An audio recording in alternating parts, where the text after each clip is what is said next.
কার্যক্রম নিষিদ্ধ আওয়ামী লীগের প্রতিষ্ঠাবার্ষিকী ঘিরে নাশকতা এড়াতে রাজধানী সহ সারা দেশেই নিরাপত্তা জোরদার হয়েছে। আজ রাজধানীর বিভিন্ন এলাকায় বিএনপি এবং জামায়াতের নেতাকর্মীরা মিছিল বের করেন। সকালে ধানমন্ডি ৩২-এ পেশাগত দায়িত্ব পালনের সময় এক সাংবাদিককে মারধর করেন জামায়াত ইসলামের কর্মীরা। এ সময় আরও কয়েকজন সাংবাদিক লাঞ্ছিত হন। পরে এ নিয়ে দুঃখ প্রকাশ করেছে জামায়াত। কার্যক্রম নিষিদ্ধ আওয়ামী লীগের প্রতিষ্ঠাবার্ষিকী নিয়ে কদিন ধরেই চলছে নানা আলোচনা। সম্ভাব্য নাশকতা এড়াতে সোমবার ৬ বিভাগে সেনা মোতায়েনের সিদ্ধান্ত নেয় সরকার।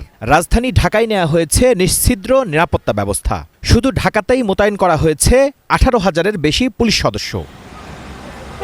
সকালে ধানমন্ডি ৩২ নম্বর পরিদর্শনে এসে সার্বিক নিরাপত্তা পরিস্থিতি জানান ডিএমপির অতিরিক্ত police commissioner S N. Nazrul Islam.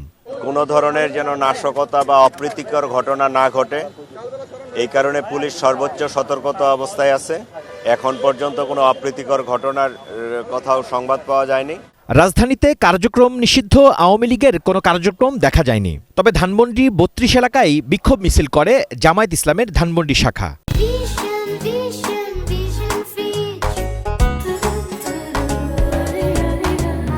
মিছিল শেষে সংক্ষিপ্ত সমাবেশও করে।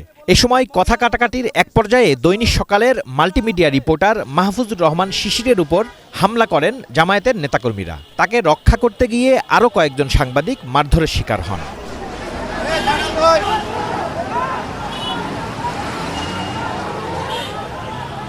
এ ঘটনার জন্য পরে দুঃখ প্রকাশ করেছেন জামায়াত নেতারা।